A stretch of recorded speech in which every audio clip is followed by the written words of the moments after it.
Norm Champ is here. He is the former director of the SEC, the U.S. Securities and Exchange Commission, and he's happy to join us. Before we went to break, we were explaining how here in America, economy is one of the big issues that are on the ballot going into November 5th. And technically around the world, economy tends to be something that the voters look forward to. And now we have an analyst here with us that is able to at least break down some of the financial misunderstandings, or really your point of view of how things are. So we welcome you in, and introduce yourself and tell us what you do. Excellent. Thanks so much for having me. Norm Champ, former director of the Division of Investment Management at the SEC, the division that makes the rules for funds like mutual funds that you've heard about. That's the division that handles that. And before that, I was in the funds business, and since then I've been representing funds in my private law practice. So. There's a piece here, Joe Biden's attack on public companies threatens individuals' 401ks. And talk about that, because as so many people now have been transitioning from pensions, established pensions, over now to being personally responsible for their retirements and 401k programs, and one of the fundamental ways that people are doing that. Talk about why do you see this as an attack?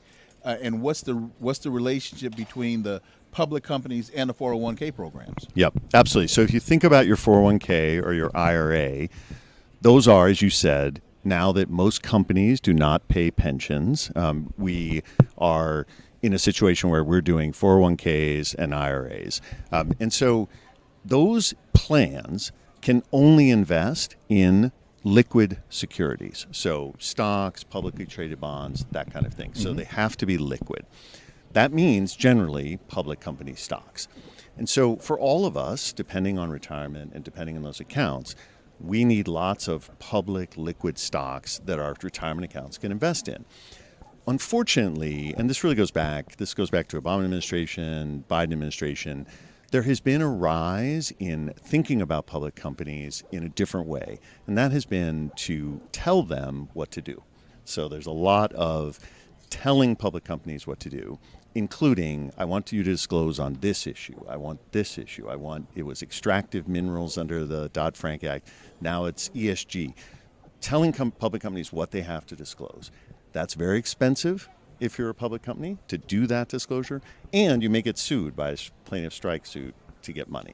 So what's happened is the number of public companies in the United States is nosediving. So in 1996, we had close to 8,000. Now we have close to 4,000. So it's been cut in half in 30 years. That means all of us have less choice in our retirement accounts. And as you've probably seen, most of the market value is in a few stocks. My fear is that if we get some kind of event that causes stocks to go down, all of us are going to feel a lot of pain in our retirement accounts. Well, didn't we have that during COVID? Well, we did, and then as we got through, though, in the Trump administration, we had a boom in public companies. So President Trump was very pro-public companies. So there was a huge growth in the number, but the problem is that number has fallen off a cliff now with the Biden administration. So I'm very worried about a limited supply of investment options for all of us, because we're all in the same boat, right? 401ks and IRAs are very revolutionary in that they give all of us exposure to the stock market, not just wealthy individuals. So it's really all of our problems. Well, we may be all in the same boat, but we're residing in different cabins. So when you start talking about disclosure, yes, sir, that to me translates to transparency. And if we're talking about investing for my future, my family's future, investing for my retirement, transparency is one of the things that I really want to understand, so that I can be sure that, since we know that investing is a risk, I want to hedge my bet as best I can. So am I wrong to interpret what you're saying as you're advocating for less transparency? No, sir. Okay.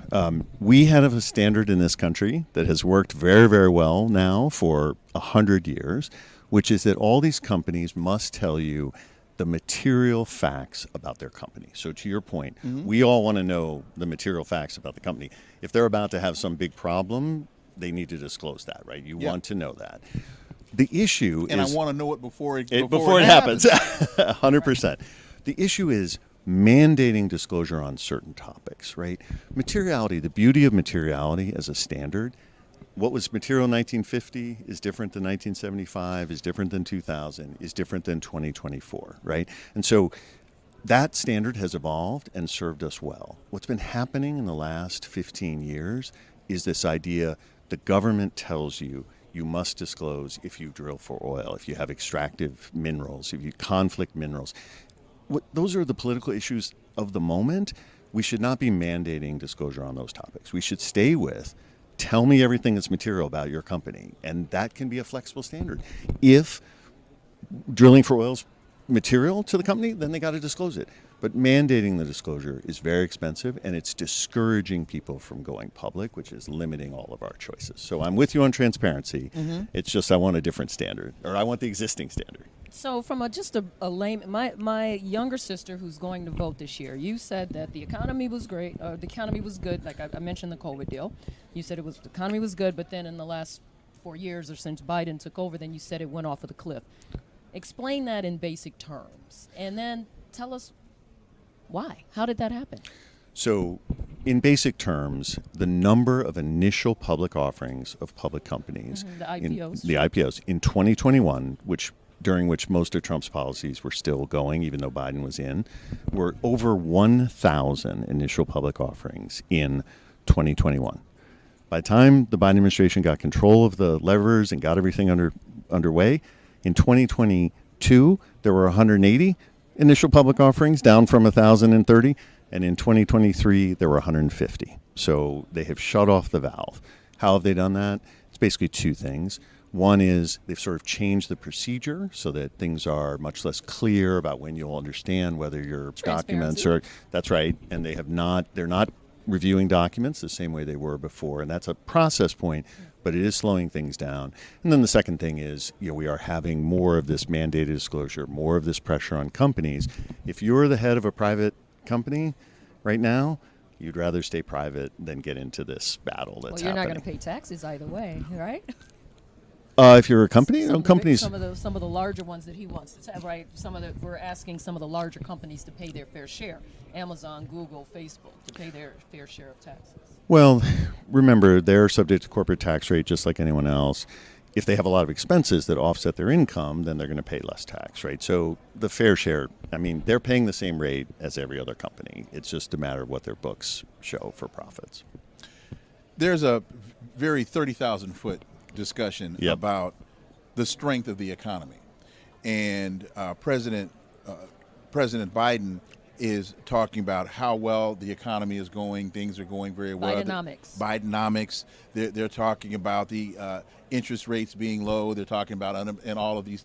But what they really don't seem to be discussing, at least as far as the Biden administration is concerned, there are two economies. There's the financialized side of the economy. There's the industrialized side of the economy. And so folks with 401k programs, we're happy. I think over the last year, 2 years, things are going great.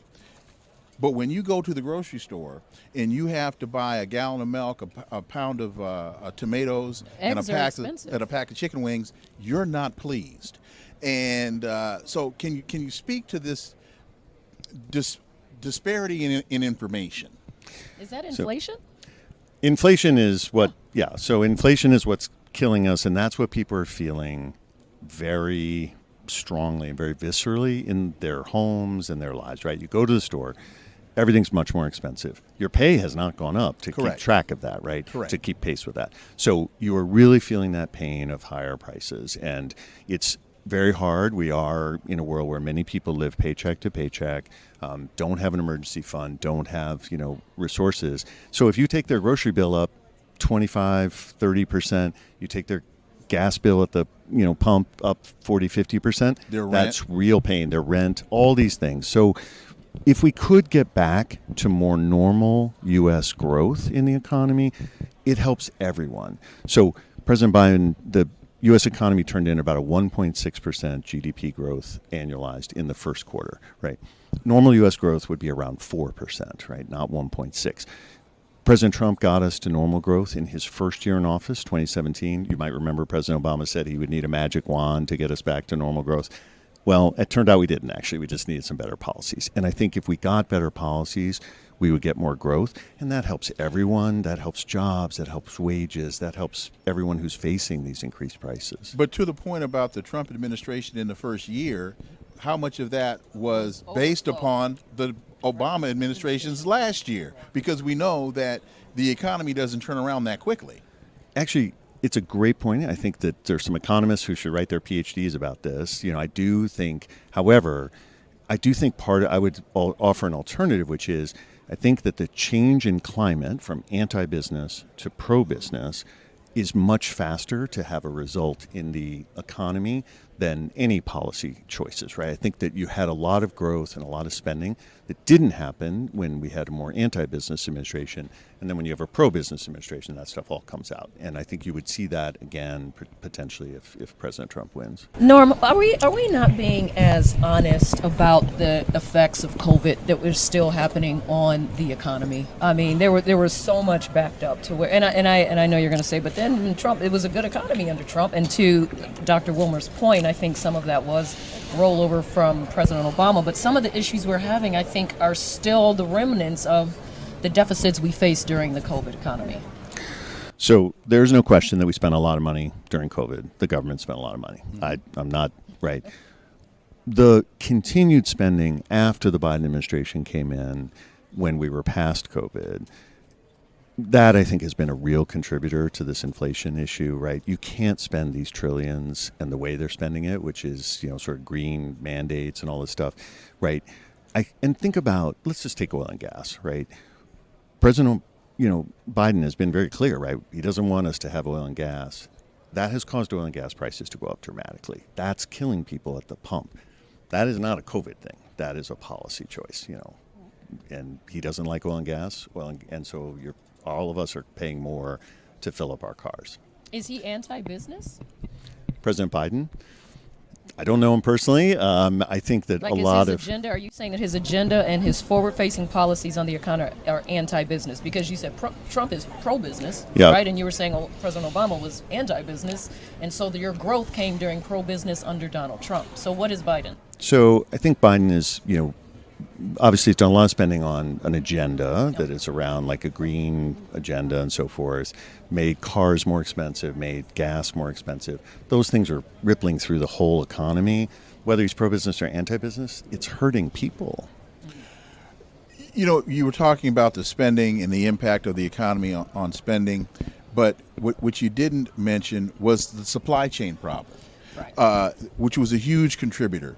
Which is one reason why the Fed action didn't work as effectively as it could, because impacting the cost of money or changing the cost of money doesn't do anything to a supply chain problem. And then there was also price gouging. There have been these business entities that saw what was happening in the economy, took advantage of what was happening in the economy, raised their prices artificially based upon the supply chain issue, and now have not lowered those prices. So there are, this is a multivariate equation. I mean, there are a number of elements that have been contributing to this problem, and supply chain is a huge part of it. Our economy is huge and multifaceted. We've got a lot of spending, certainly supply chain problems. I agree with you.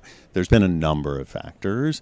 I would say, we are, how many years past the end of COVID?